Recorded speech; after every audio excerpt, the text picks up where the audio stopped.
إن الحمد لله نحمده ونستعينه ونستغفره ونؤمن به ونتوكل عليه ونعوذ بالله من شرور أنفسنا ومن سيئات أعمالنا من يهده الله فلا مضل له ومن يضلله فلا هادي له وأشهد أن لا إله إلا الله وحده لا شريك له وأشهد أن محمدا عبده ورسوله أما بعد فإن خير الحديث كتاب الله وخير الهدي هدي محمد صلى الله عليه وسلم وشر الأمور محدثاتها وكل محدثة بدعة وكل بدعة ضلالة وكل ضلالة في النار.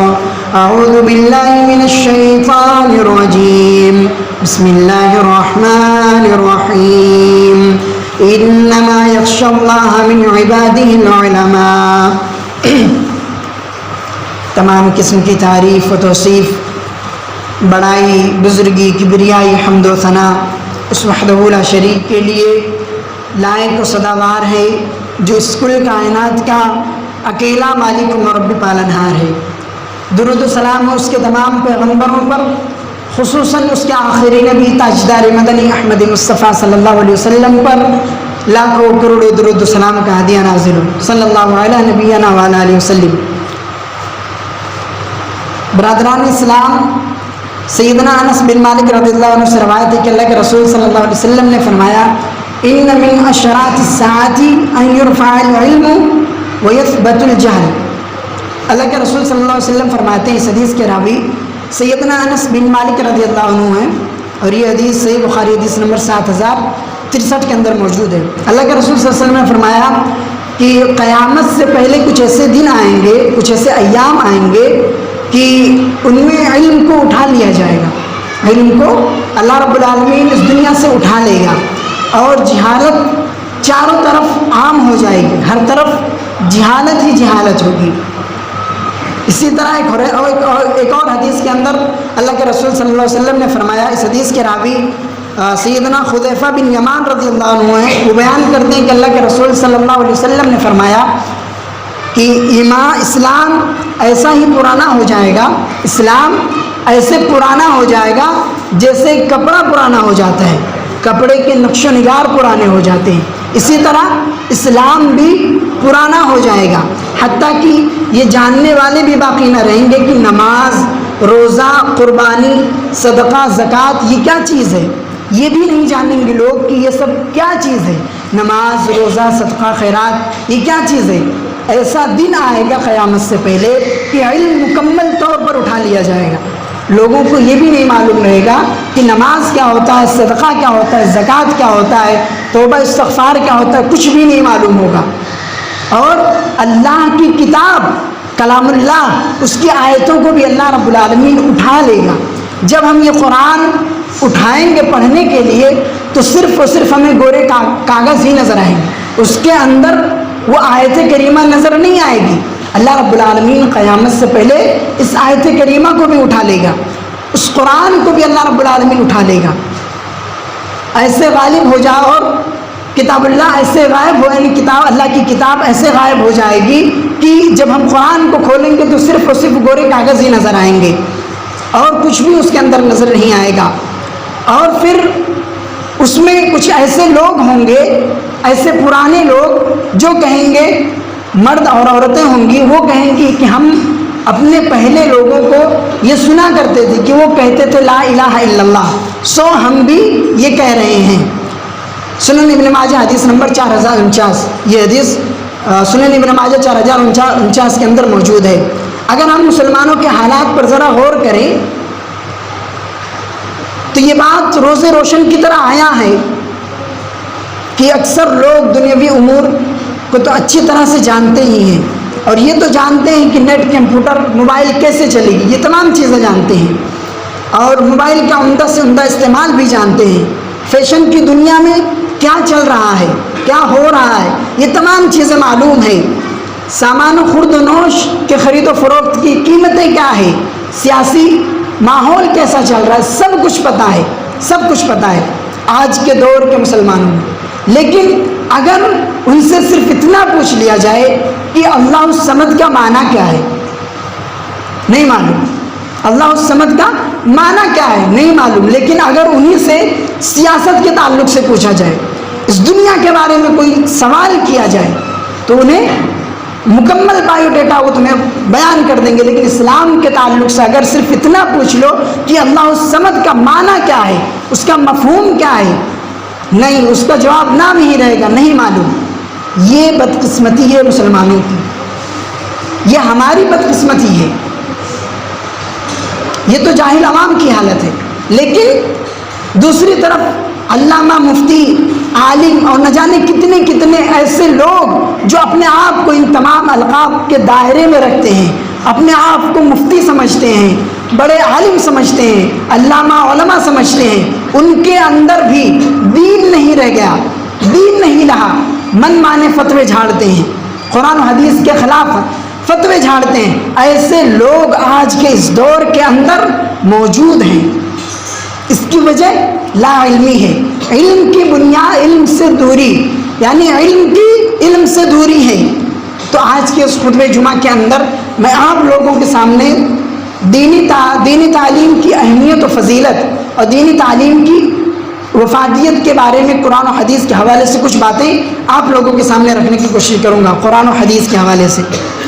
اللہ رب العالمین سے دعا ہے کہ اللہ رب العالمین ہم تمام لوگوں کو حق بات سن کر اس کے مطابق عمل کرنے کی توفیق عطا فرما۔ تو آئیے ہم سب سے پہلے چیز جان لیتے ہیں دینی تعلیم کی اہمیت و ضرورت۔ اس دور کے اندر، دور حاضر کے اندر دین تعلیم کی ضرورت اور اس کی اہمیت، سب سے بنیادی چیز یہ ہے کہ علم معرفت الہی کا سبب ہے۔ اگر ہمارے پاس علم نہیں ہے تو ہم رب العالمین کو نہیں پہچانتے، اللہ کو نہیں جانتے۔ نام کے تو ہم کہہ لیتے ہیں کہ رب العالمین ہمارا ہے، ہم اللہ کی عبادت کرتے ہیں، لیکن حقیقی طور پر اللہ رب العالمین کو ہم نہیں پہچانتے۔ ہم اللہ رب العالمین کو علم کے ذریعے سے ہی پہچان سکتے ہیں۔ دینی تعلیم کی افادیت اس سے بڑھ کر کیا ہو سکتی ہے کہ اس علم کے ذریعے اللہ رب العالمین کی معرفت حاصل ہوتی ہے۔ علم کے ذریعے، دین کے ذریعے، دینی تعلیمات کے ذریعے اللہ رب العالمین کی پہچان حاصل ہوتی ہے، اللہ رب العالمین کی معرفت حاصل ہوتی ہے۔ اور ہم اس وقت تک اللہ رب العالمین کے بارے میں نہیں جان سکتے جب تک ہم دینی تعلیم حاصل نہ کریں۔ دنیا کے تمام تعلیم اگر ہم حاصل کر لیں، بڑے سے بڑی ڈگریاں حاصل کر لیں، لیکن ہم اللہ رب العالمین کو نہیں پہچان سکتے، نہیں جان سکتے جب تک ہم دین تعلیم حاصل نہیں کریں گے، تب تک اللہ رب العالمین کو ہم حقیقی طور پر نہیں پہچان سکتے کہ ہمارا حقیقی طور پر ہمارا معبود کون ہے، ہمارا رب العالمین کون ہے جس کی ہمیں عبادت کرنی ہے۔ جب تک ہمارے اندر دینی تعلیم نہیں ہوگی، ہمارے اندر، ہمارے اولاد کے اندر جب تک دینی تعلیم نہیں ہوگی، ہم اللہ رب العالمین کو نہیں پہچان سکتے۔ حقیقت یہ ہے کہ دینی تعلیم ہی انسان کو اللہ رب العالمین کا تعارف کرواتی ہے، اللہ رب العالمین کا پہچان کرواتی ہے، دین تعلیم ہی۔ جیسے کہ اللہ رب العالمین خود فرماتا ہے سورہ محمد آیت نمبر 19 کے اندر، اللہ رب العالمین فرماتا ہے فَعَلَمْ أَنَّهُ لَا إِلَهَ إِلَّا اللَّهُ، جان لو کہ اللہ کے علاوہ کوئی اور حقیقی معبود نہیں ہے۔ تو یہ ہمیں کس سے معلوم ہوا؟ علم کے ذریعے سے، دینی تعلیم ہی کے ذریعے سے ہمیں معلوم ہوا کہ اللہ کے علاوہ کوئی حقیقی معبود نہیں ہے جس کی عبادت کی جائے، اللہ ہی ایک اور اکیلا ہے، اللہ کا کوئی ساجی اور کوئی شریک نہیں۔ تو یہ ہمیں دینی تعلیم کے ذریعے سے معلوم ہوا۔ دوسری چیز، عبادت سے پہلے علم، جو عبادت ہم کر رہے ہیں اس سے پہلے اس عبادت کا علم ہونا ضروری ہے۔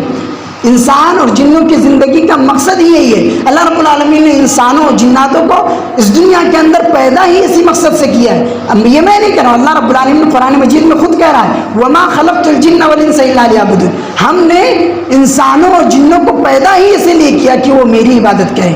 تو ہماری تخلیق کا مقصد ہی یہی ہے کہ ہم اللہ ہی کی عبادت کریں، اللہ کے ساتھ کسی کو شریک نہ کریں۔ تو یہ چیز ہمیں کب معلوم ہوگی؟ دینی تعلیم کے ساتھ۔ جب ہم دینی تعلیم حاصل کریں گے تب ہمیں یہ چیز معلوم ہوگی کہ ہمیں اللہ ہی کی عبادت کرنی ہے۔ ہمیں اللہ نے جس مقصد کے تحت اس دنیا کے اندر بھیجا ہے وہ مقصد کیا ہے؟ دینی تعلیم سے ہی ہمیں وہ مقصد معلوم ہوگا۔ تو ہمیں دینی تعلیم کی فکر کرنی ہے اور دینی تعلیم کو سیکھنا ہے، دین کی تعلیم کو، اسلامی شریعت کو سیکھنا ہے۔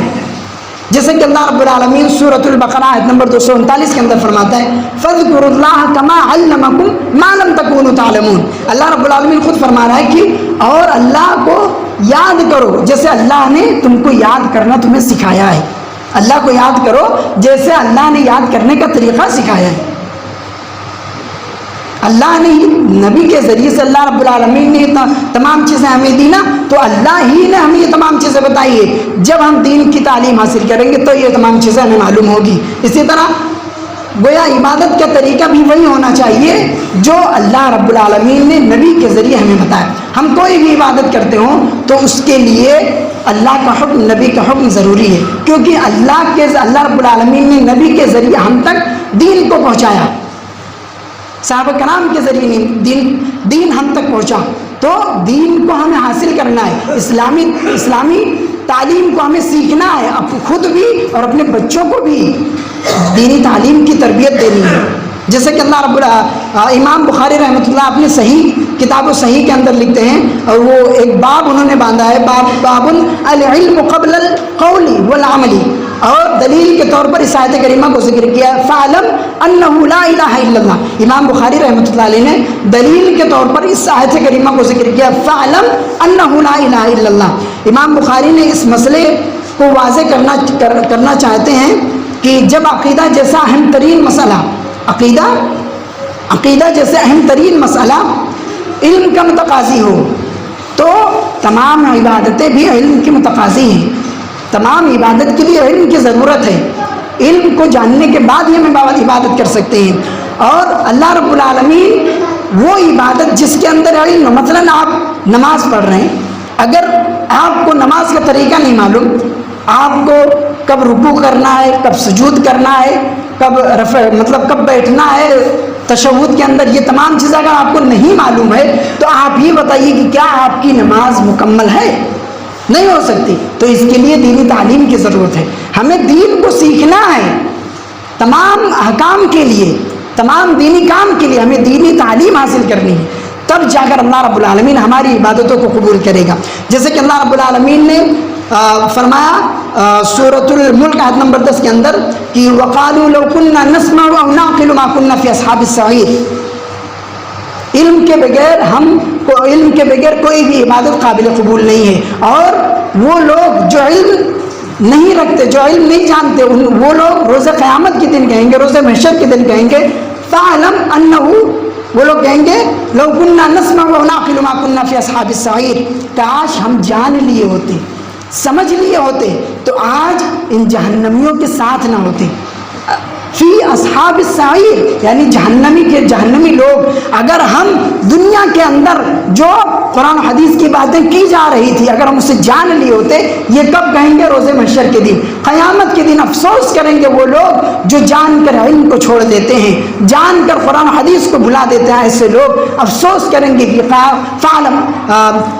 کاش کہ ہم علم کو سیکھ لیے ہوتے، سمجھ لیے ہوتے تو آج اس دن ہم جہنمیوں کے ساتھ نہ ہوتے۔ تو یہ دینی تعلیم سے ہم یہ تمام چیز، آج ہم یہ شکایت کرتے ہیں کہ ہمارے بچے ہمارے کنٹرول میں نہیں ہیں۔ اس کی سب سے بنیادی وجہ یہ ہے کہ ہمارے بچوں کے اندر، ہمارے اندر دینی تعلیم نہیں ہے۔ آج ہمارے بچے ہمارے کنٹرول میں اسی لیے نہیں ہے کیونکہ ہم نے اپنے بچوں کو دینی تعلیم سکھایا ہی نہیں ہے، انہیں اخلاق و تربیت سکھایا ہی نہیں ہے، جس کی وجہ سے آج ذلت و خواری ہماری مقدر ہے۔ آج ان بچوں کی وجہ سے، ہمارے بچوں کی وجہ سے آج ہمیں کورٹ کچہریوں کا سامنا کرنا پڑ رہا ہے۔ کیوں؟ ہم نے دین کو بھلایا ہے، اپنے بچوں کو تعلیم و تربیت نہیں سکھائی ہے۔ جب ہمارے بچے 2 سال 3 سال 4 سال کے تھے، جب وہ غلط کام کرتے تھے تو ہم دیکھ کر اس پر ہنستے تھے۔ معاف کرنا، آپ اسے محبت سمجھتے ہو کہ میرا بچہ میرے سامنے میرے سے بڑا اس بچے سے بڑے کو بے ادبی کر رہا ہے، اس کا مذاق اڑا رہا ہے، اس کو برا بھلا کہہ رہا ہے، اسے گالی دے رہا ہے، آپ وہ چیز سن کر اس پر ہنستے تھے۔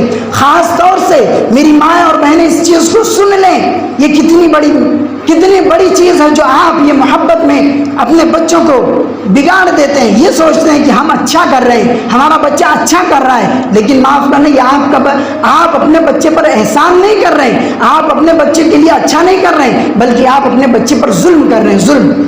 جب آپ کو معلوم ہے یہ چیز غلط ہے، آپ کے سامنے آپ کو وہ نابالغ بچہ کر رہا ہے، تو آپ کیوں نہیں اسے ٹوکتے؟ اگر آپ نہیں ٹوکیں گے، کہتے ہیں نا جو بولو گے وہی کاٹو گے، اگر بچپن میں تم نے تربیت ان کی صحیح نہیں کی تو بڑے ہو کر وہی بچے تمہیں کورٹ کچہریوں کا راستہ دکھائیں گے، تمہیں اپنے گھروں سے نکالیں گے۔ یہی وجہ ہے کہ ہم نے دین کو بھلایا، دین کی تعلیم اپنے بچوں کے اندر نہیں دیے۔ آج یہ جو مسئلہ ہمارے سامنے پیش آیا ہے، اس کی وجہ یہی ہے کہ ہم نے اپنے بچوں کی تربیت نہیں کی۔ مائیں یہ سوچتی ہے کہ ہمارا بچہ اچھا کر رہا ہے، اچھا نہیں کر رہا ہے، وہ ان کی زندگی آپ خود خراب کر رہی ہو، ان کی زندگی آخرت دونوں چیزیں برباد کر رہی ہو۔ روز قیامت کے دن وہی بچہ تمہیں ہر والدین سے یہ کہے گا کہ یہ میرا باپ تھا، یہ میری ماں تھی، یہ میرا بھائی تھا، اور یہ میرا پڑوسی تھا، جب میں برا کرتا تھا، چھوٹا تھا، برائی کرتا تھا، یہ برائی کو دیکھتے تھے، لیکن دیکھنے کے باوجود وہ مجھ کو روکتے نہیں تھے، اس میں مجھے سہارا دیتے تھے، خود بھی اس میں ملوث رہتے تھے اور مجھے بھی اسی کے اندر ملوث کرتے تھے۔ تو اس دن کی ذلت و رسوائی سے بچنے کے لیے بہتر ہے کہ اس دنیا کے اندر ہی اپنے اولاد کی تربیت اچھی کر لو، تاکہ تمہیں اللہ کے سامنے بھی ذلیل ہونے سے بچنا پڑے۔ دنیا کے اندر آپ ذلیل ہوگے ہی ہوگے، ہر کسی کے سامنے آپ کو اپنا سر نیچا کرنا پڑے گا۔ کس بنا پر؟ اپنی اولاد کی صحیح تعلیم نہ دینے کی بنا پر، صحیح تربیت نہ سکھانے کی وجہ پر۔ ہر ماں یہ سوچ لے کہ اگر اپنے بچوں کو صحیح راستے پر کھڑا کرنا ہے تو اگر ضرورت پڑے تو اسے تھپڑ بھی مارے، لیکن بچپنے کے اندر اسے صحیح اخلاق سکھائے، اچھا ادب سکھائے، اپنے سے بڑوں سے بات کرنے کا طریقہ سکھائے، اپنے سے بڑوں کا ادب کرنا سکھائے۔ ہر ماں کا یہ فرض ہے، ہر ماں ہر باپ کا یہ فرض ہے کہ وہ اپنے اولاد کی تربیت اچھی کرے، کیونکہ اس کے بارے میں اللہ رب العالمین کو جواب دینا ہے۔ یہ اولاد ہمارے لیے نعمت ہے، نعمت، لیکن اگر ہم اس نعمت کی ناقدری کریں گے تو اللہ رب العالمین ہماری سخت پکڑ کرے گا۔ تو یہ کچھ باتیں میں آپ کو اسی لیے کہنا چاہتا تھا کہ آپ اپنے بچوں کو دین کی تعلیم سے جوڑیں۔ میں یہ نہیں کہتا کہ آپ اپنے بچوں کو اعلیٰ تعلیم نہ دلوائیں، اعلیٰ تعلیم سے اچھی ڈگریاں دیں، لیکن اس کے ساتھ ساتھ دین کی تعلیم ضرور دیں۔ اپنے بچوں کو ماں کی گود سے ہی اچھی تربیت سکھائیں، ان سے اچھا بولنا سکھائیں، لوگوں کے ساتھ اچھے سے پیش آنا سکھائیں، اپنے سے بڑوں کا ادب کرنا سکھائیں۔ یہ ہماری ذمہ داری ہے، ہر والدین کی ذمہ داری ہے اپنے بچوں کے لیے۔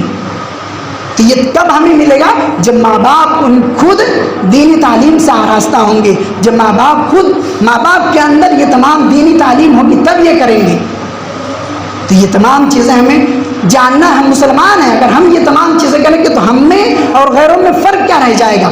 آج ہمارے نوجوان بندے اتنے گر چکے ہیں کہ کوئی سماج کا کوئی فرد ان کے لیے اچھا لفظ کہنے کے لیے تیار نہیں۔ کیوں؟ وجہ یہی ہے کہ ہم نے دین کو چھوڑ دیا۔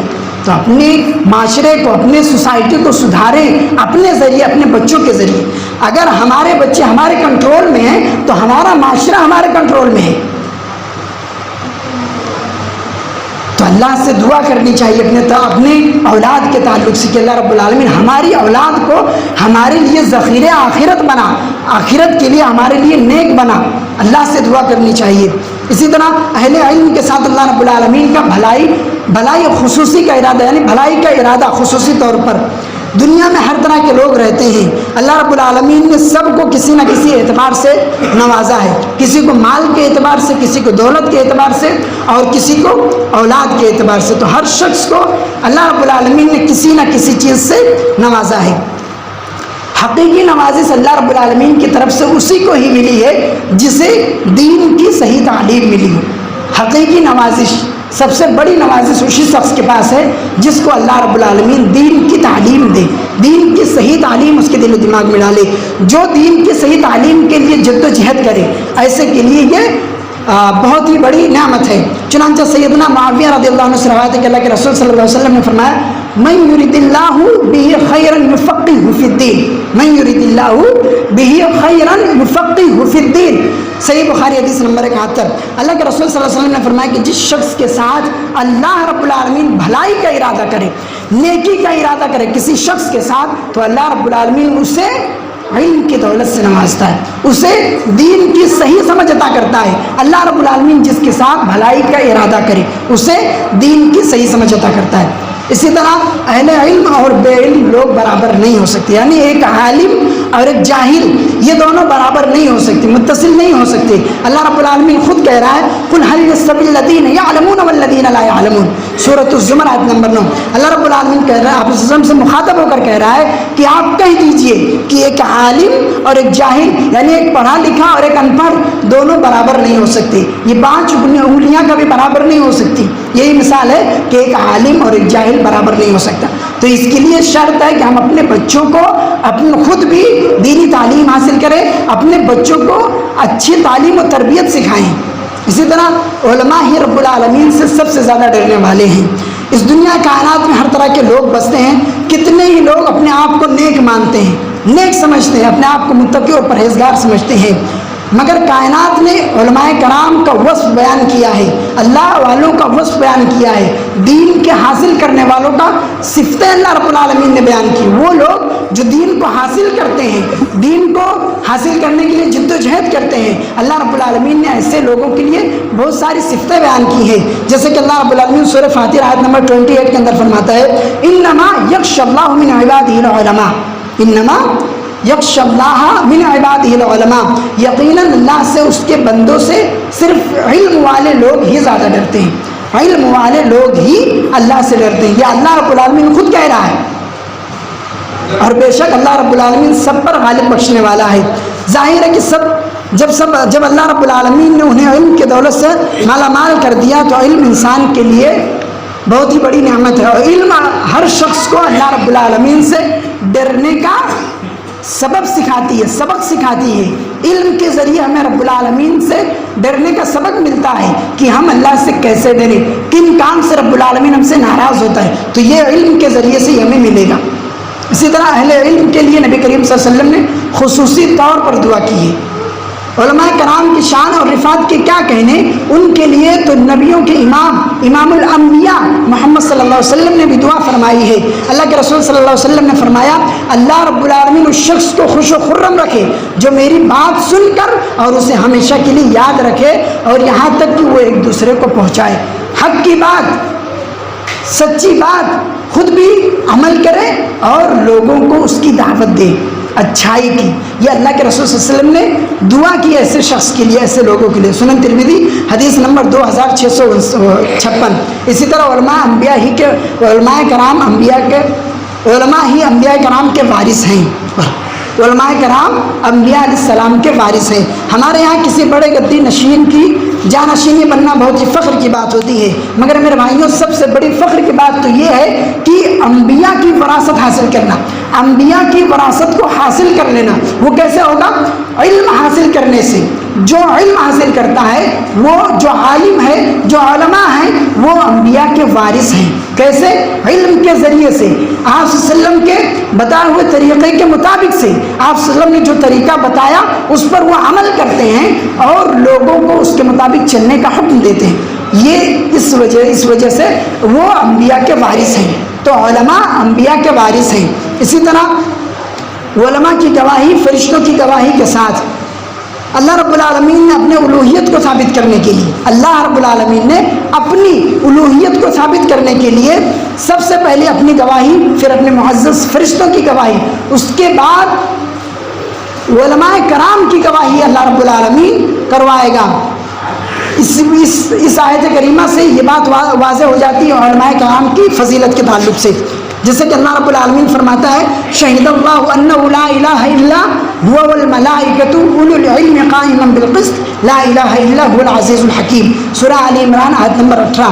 اللہ رب العالمین فرماتا ہے کہ گواہی دے کہ بے شک اللہ رب العالمین کے سوا کوئی حقیقی معبود نہیں ہے، اللہ کے سوا کوئی حقیقی معبود نہیں، اور فرشتوں نے اور علم والوں نے بھی، اور اس حال میں کہ وہ انصاف پر قائم ہیں، اس کے سوا کوئی عبادت کے لائق نہیں، اور وہ سب پر غالب بخشنے والا ہے۔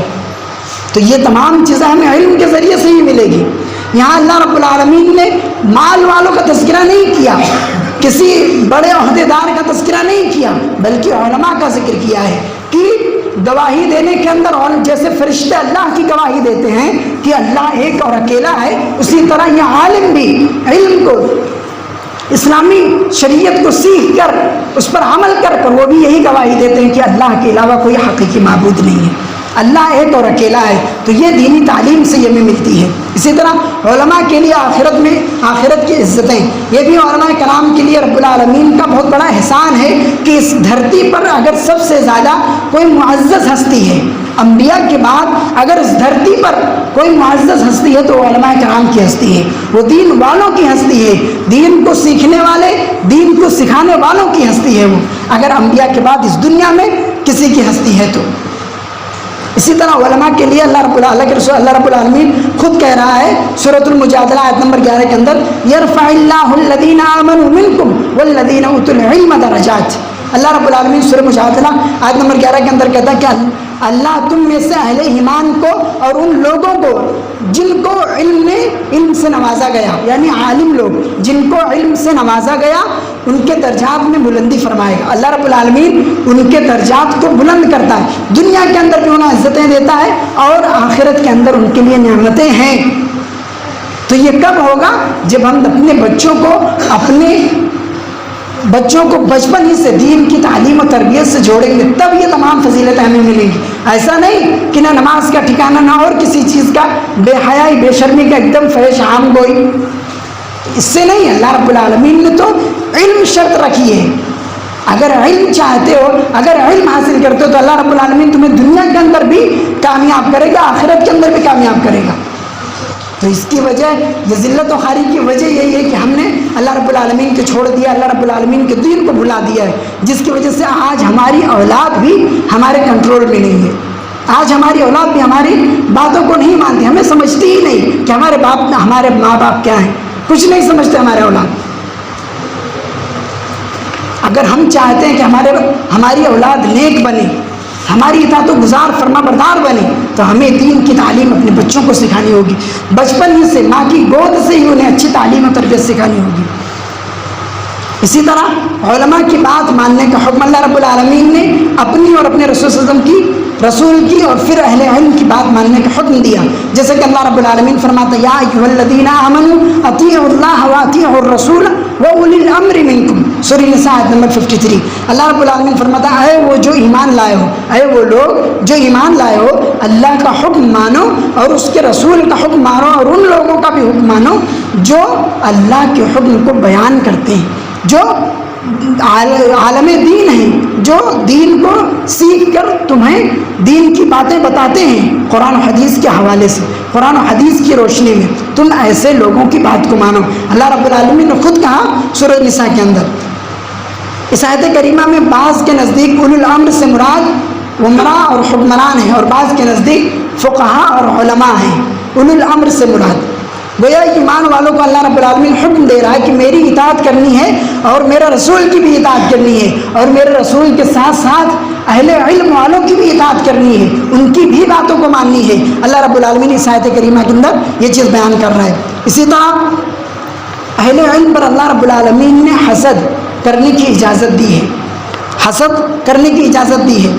رشک کے قابل صرف دو آدمی ہیں، رشک کے قابل صرف دو آدمی ہیں، ایک وہ آدمی جسے اللہ رب العالمین نے مال و دولت دی ہو، اور دوسرا وہ شخص جسے رب العالمین نے اپنی دانائی نوازی ہو، یعنی اسے علم سے نوازا ہو۔ تو ایسے دو شخصوں پر ہم حسد کر سکتے ہیں، اللہ کے رسول صلی اللہ علیہ وسلم نے اجازت دی ہے صحیح بخاری حدیث نمبر 73 کے اندر۔ ویسے دین اسلام میں رشک یعنی حسد کرنے کی اجازت نہیں ہے، مگر اہل علم کی شان ایسی ہے کہ اللہ رب العالمین نے اہل علم پر حسد کرنے کا حکم دیا ہے کہ ہم حسد کر سکتے ہیں اہل علم پر اور مالدار والے لوگوں پر، مالدار والے ان لوگوں پر جو مالدار ہو کر اللہ رب العالمین کی راہ میں خرچ کرتے ہیں، ایسے لوگوں پر ہم حسد کر سکتے ہیں۔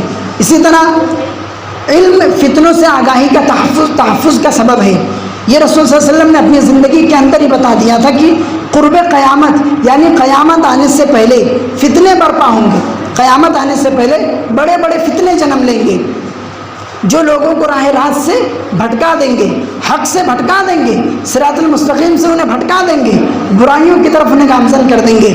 قیامت آنے سے پہلے یہ تمام چیزیں ہوں گی، اور کتنے ہی لوگ ان فتنوں کا شکار ہو جائیں گے، اور ساتھ ہی ساتھ ان فتنوں سے محفوظ رہنے کے طریقے بھی آپ صلی اللہ علیہ وسلم نے بتا دیے۔ یعنی جب وہ فتنے رونما ہوں گے تو وہ لوگ جو دین کا علم رکھتے ہوں گے تو قرآن و حدیث کے روشنی کے مطابق اس فتنے سے بچ جائیں گے، اور جو لوگ